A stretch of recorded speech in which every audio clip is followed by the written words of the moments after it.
How about that, you poor thing? I've gotten rid of the smell of poverty for you, so you should be grateful." With those words, champagne was thrown in my face with force. This happened when I went to meet my fiancé's family. Instead of being concerned for me, James, my fiancé, started laughing loudly as if he was making fun of me. I quickly realized that all the effort I put into styling my hair and choosing my clothes was wasted. In the end, all I felt was emptiness. That's why I decided to end our contract with your company.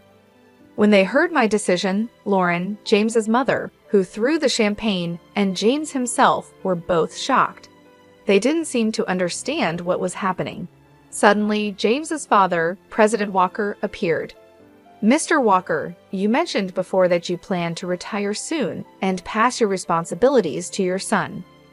In this situation, it's fair to reconsider how much my company can trust a future business leader. There might have been an intention to keep our relationship through your son marrying me, but unfortunately, it has backfired."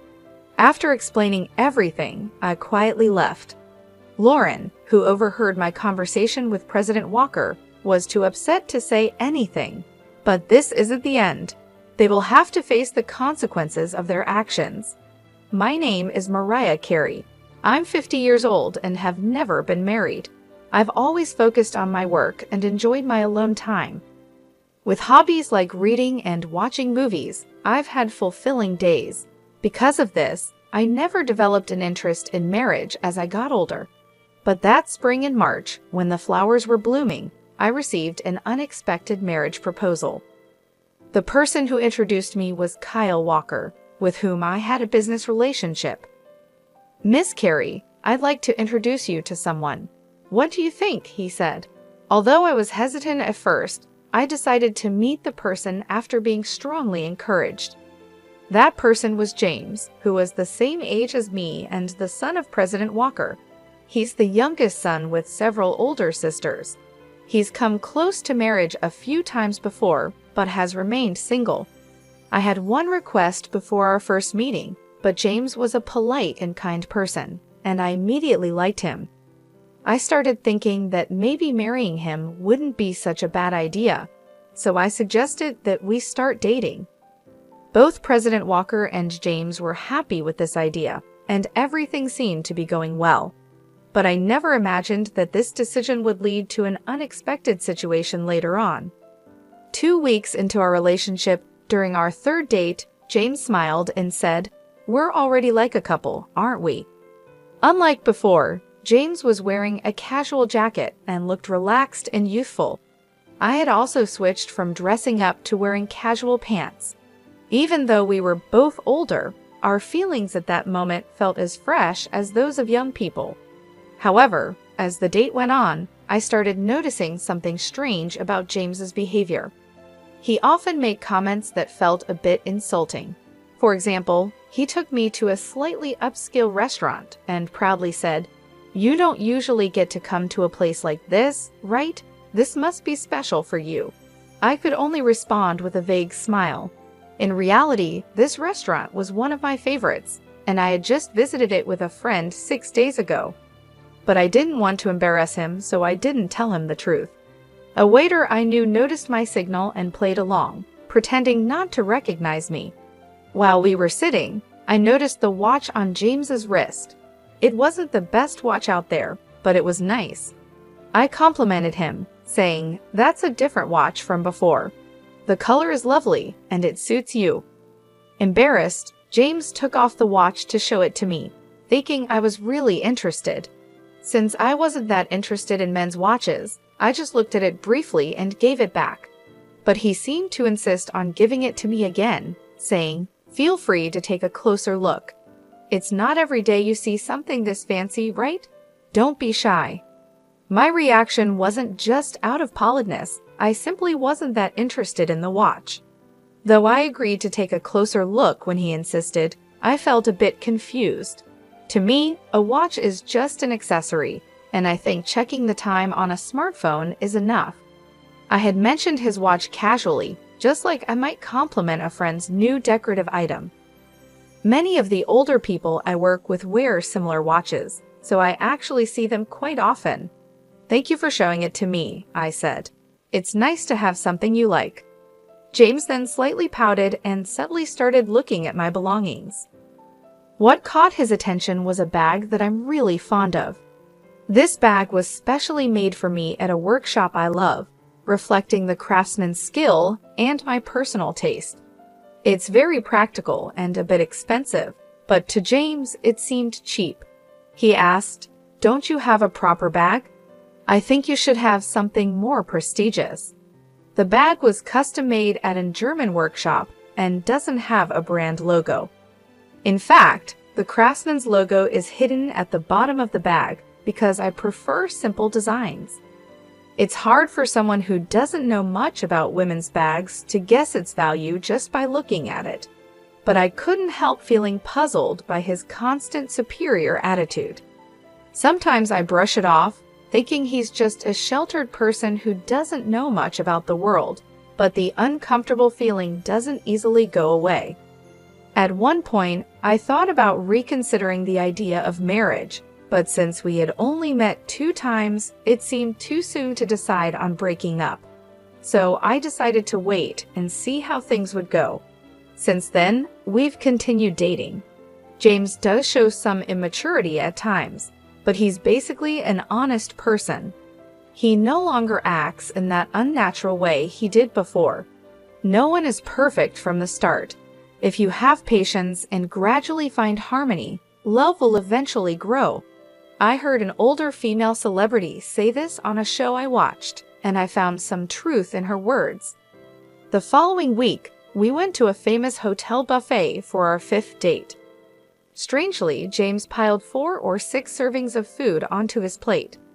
I lightly commented, "Are you sure it's okay to take so much? It would be a waste if you can't finish it." He suddenly burst into laughter. Wondering what was so funny, he said, "A waste, Mariah? Are you still talking like someone poor? It's okay to take this much. It doesn't matter if I throw it away if I can't eat it all." I made a sour face. It seemed he completely missed the point that wasting food not only costs money, but also inconveniences other customers. The issue isn't just about money. It's about resources and the environment. Aren't you aware of the concept of food waste? It's also inconsiderate to other customers, and eating like that isn't good, I said, my voice more stern than usual. James suddenly shrank back, poking at his pasta with a fork, and muttered, "I'm sorry, please don't be mad. My mom said you might be marrying me for money, and I just reacted without thinking." The word mommy stuck in my mind, and I accidentally repeated it. Referring to one's mother as mommy at his age was unusual and hinted at something odd about his family. As the date was ending, with this uncomfortable feeling in my mind, James drove me home. When I was about to get out of the car, he grabbed my hand and said, "Miss Carey, even though I am who I am, would you marry me? Even if not right away, being engaged is fine. I can wait as long as it takes." I was surprised by James's sudden boldness, but soon I began to feel genuine happiness from his actions. Despite the concerns I had about James, his way of asking made me feel joyful. I thought that maybe the things he lacked could be improved after marriage, and I could help guide him into becoming a loving husband.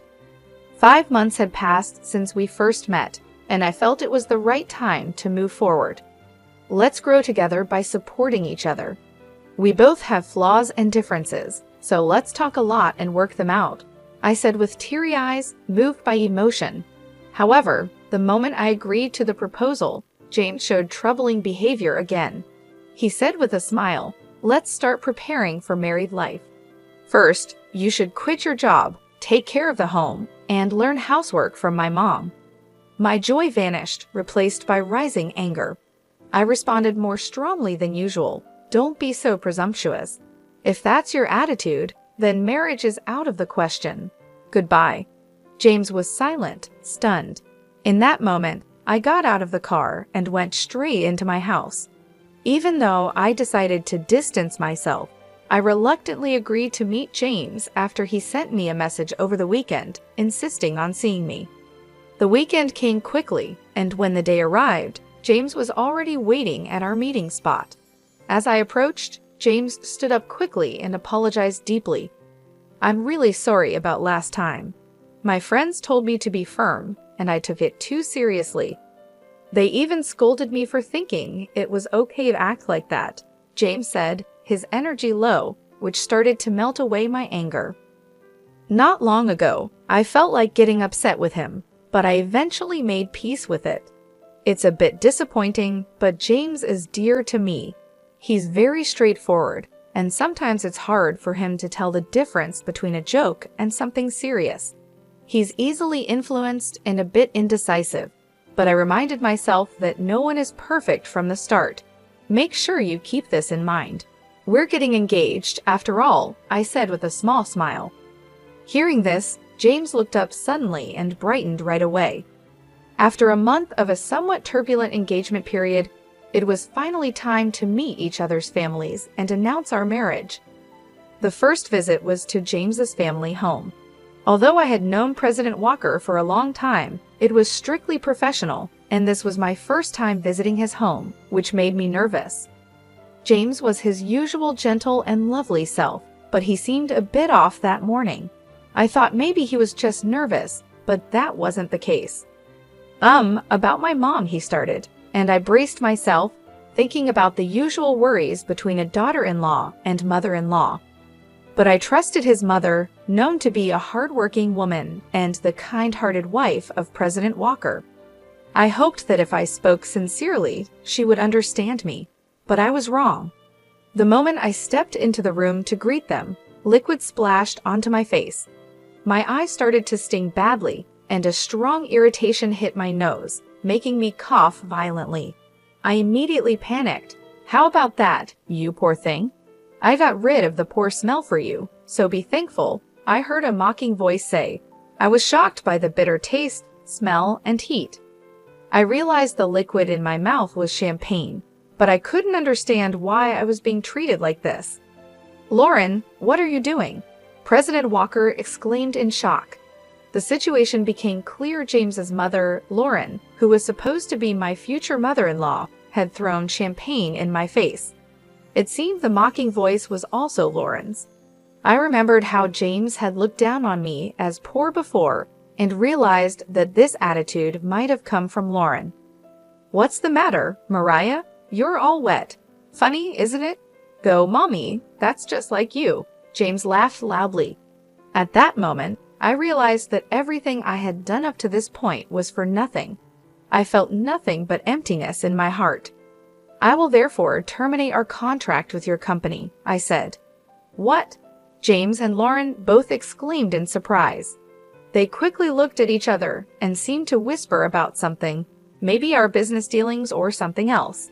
But as far as I was concerned, I was no longer involved. I was just an outsider.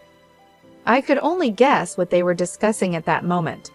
One person who stayed silent was President Walker, who looked pale and wide-eyed. I turned to him, thanked him, and began to speak. "First of all, President Walker, I want to thank you for your cooperation so far. It must be because of the condition we agreed on that nothing like this has happened before." When I turned to speak to Lauren and James, Lauren looked at President Walker with a doubtful expression and then stared at me sternly. Meanwhile, James watched Lauren's reaction while glancing at me. I continued quietly, knowing that what I was about to say might surprise them, but I hoped they would listen carefully. One condition of accepting this matchmaking was that I would not reveal I am the president of a company until the marriage was decided. I didn't want my title to interfere. My connection with President Walker came from significant business transactions I built over the years while focusing on my work. I took out my business card, which naturally listed my company name and position. Even those not involved in management would understand the importance of my title. "Hello again, Mrs. Lauren. Thank you for all your help so far. This is my position. I've been working with your husband's company for over 12 years, and right now, my company is probably your biggest client. I wonder what percentage of your company's sales we represent." When I handed over my business card, James turned pale with surprise. He worked in his father's company, so seeing my company name should have made it clear who I was. To President Walker, I was not just any business owner, I was the owner of one of his most important business partners.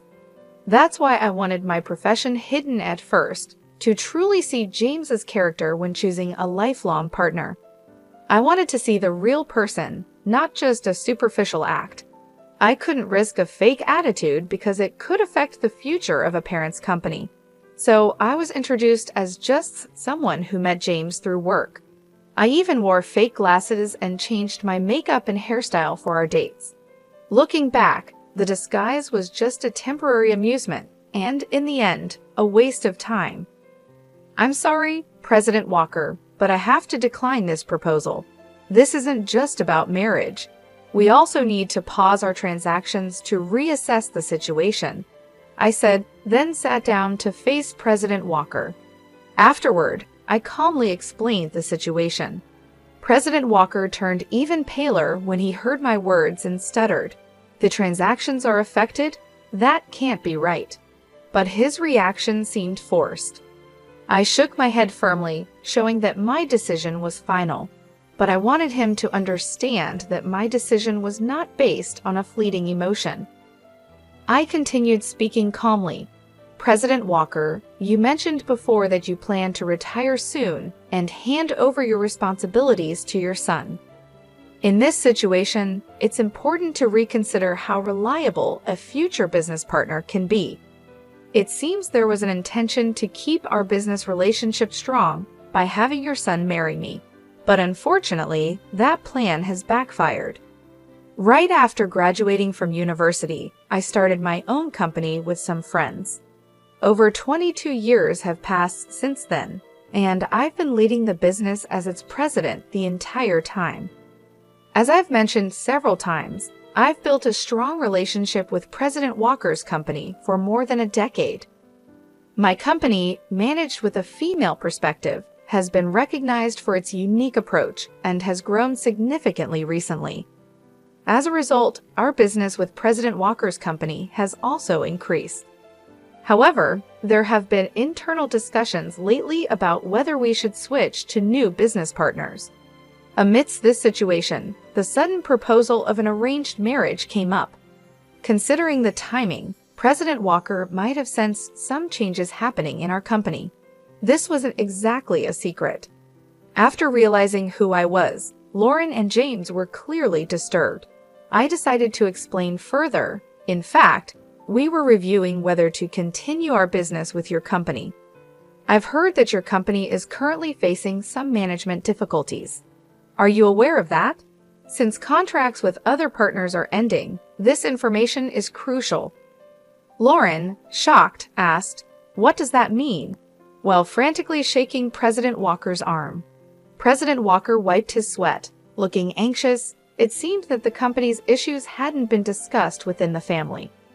James's confused glances between me and President Walker caught my attention.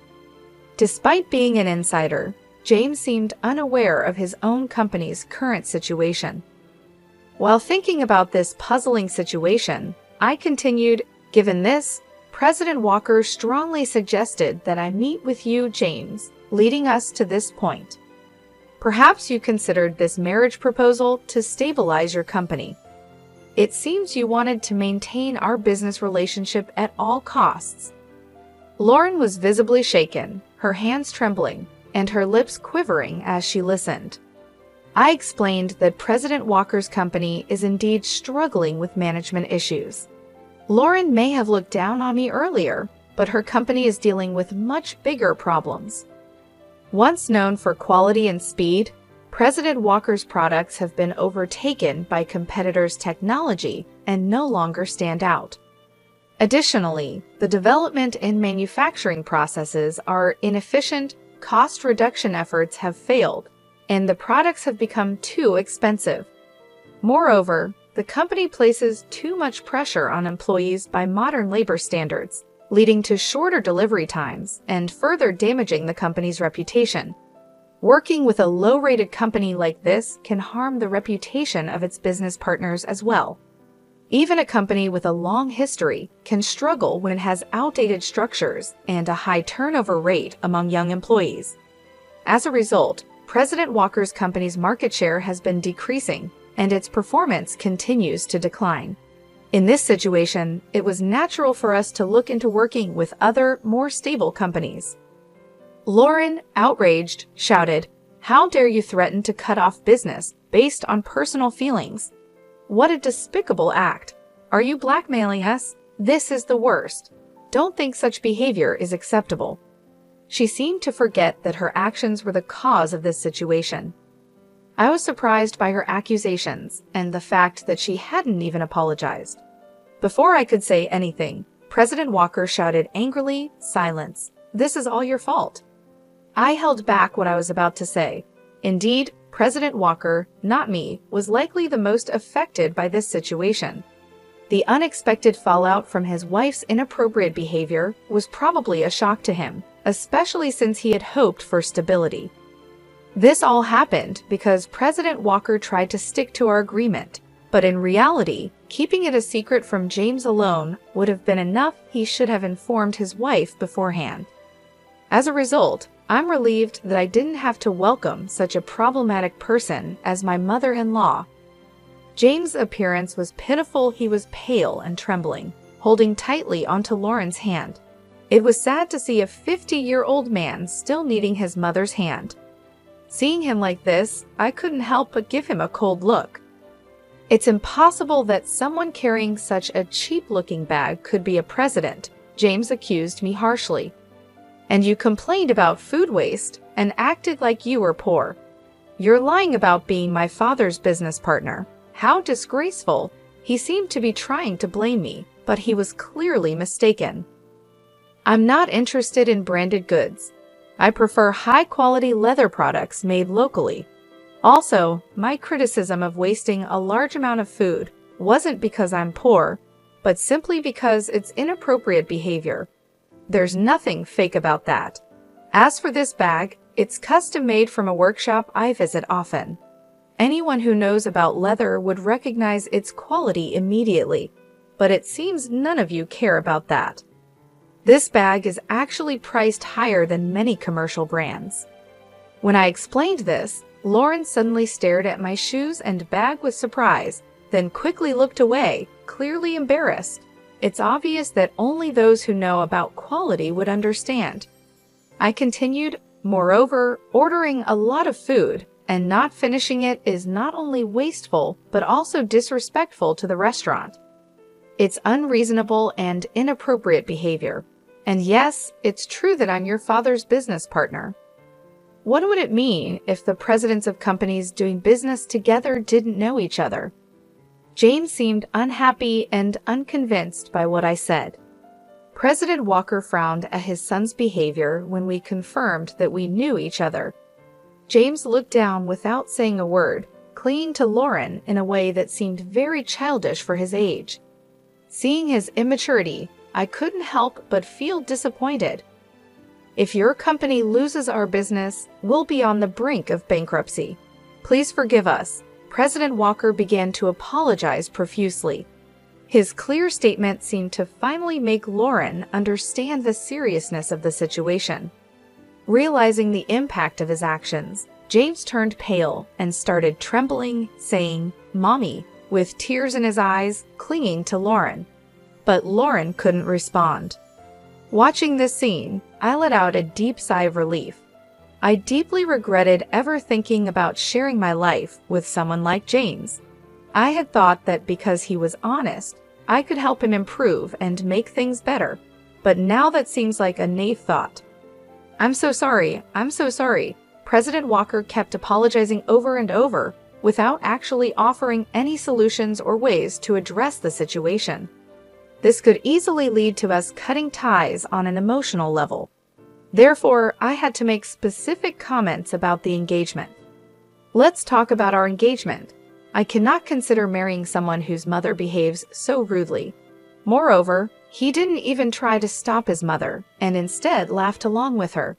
I hope you understand why the engagement should be called off. President Walker listened, nodding in agreement. I continued, Thank you for understanding. Until yesterday, I believed in James's potential to improve, so I moved forward with the engagement. But now, I feel relieved that our relationship has ended. I gave specific examples of James's behavior, like how he often quoted his mother's opinions, saying, "Mommy said so," and how he still called her Mommy, even though he's almost 52 years old. He frequently used his mother's opinions as an excuse to justify his improper behavior. However, as soon as I pointed out these issues, he would quickly become discouraged, showing his weakness. There were countless examples of this behavior. President Walker was shocked, his mouth open in disbelief, and Lauren looked embarrassed. However, James didn't seem to understand what was wrong with his actions. When I asked if there was any fault on my part in calling off the engagement, President Walker shook his head slightly, looking pitiful. I paused to calm myself and took a deep breath. I will divorce my wife. James will also have to move out with her. The company's operations will be taken over by competent staff, so please don't abandon us. Help us, President Walker suddenly declared, clearly anxious after seeing me take a deep breath. What? That's not possible. I can't manage my life without this marriage. Lauren cried out in shock. After that, both James and Lauren raised their voices at President Walker, saying, "Why didn't you tell us beforehand? I'm innocent. Why am I being kicked out? The problem is only with Mommy. I'm not involved."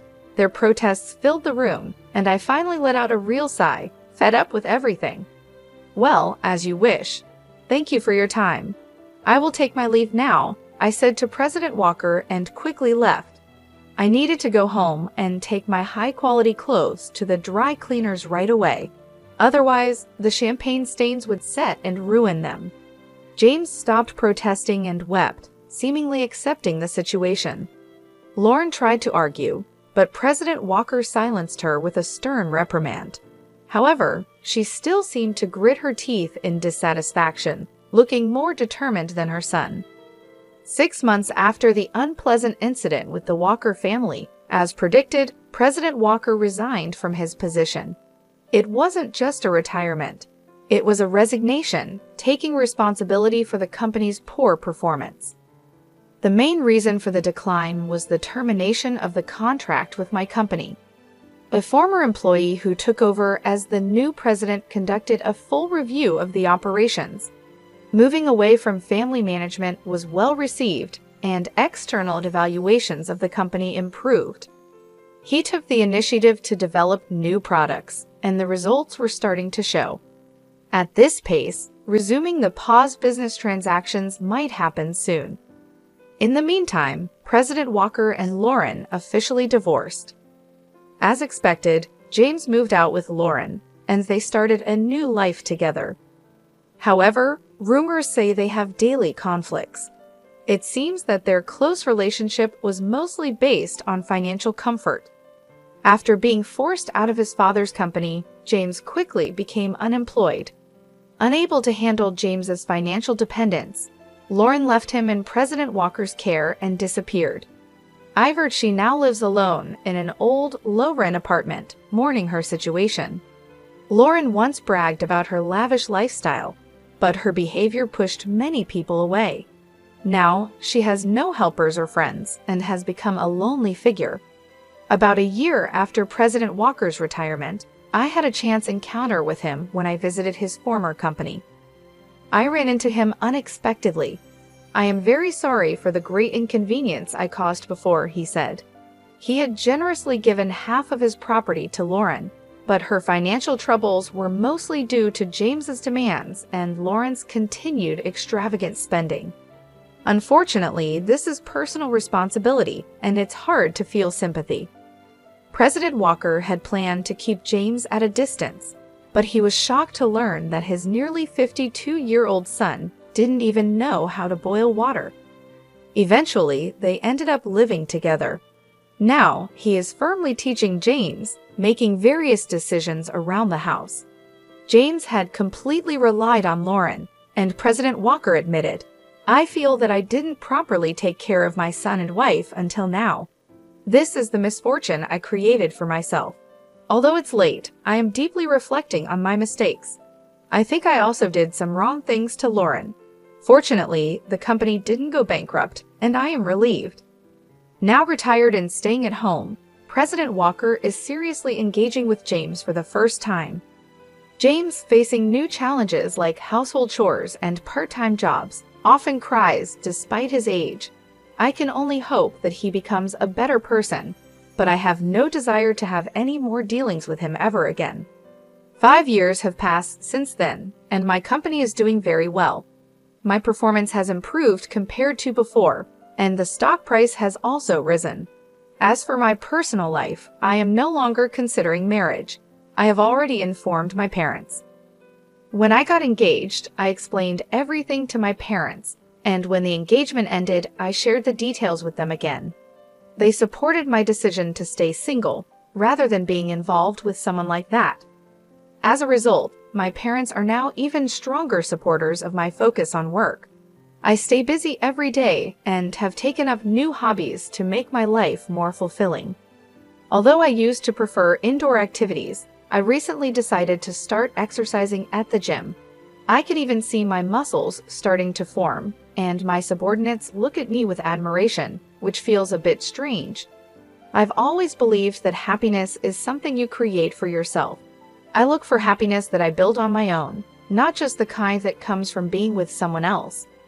If I were to fall in love again, I would prefer it to happen later in life when I could afford to give everything up for love. But that's not something I'm worried about right now. My days are fulfilling, and I'm happy. My life has just begun, and I'm focused on working towards a bright future.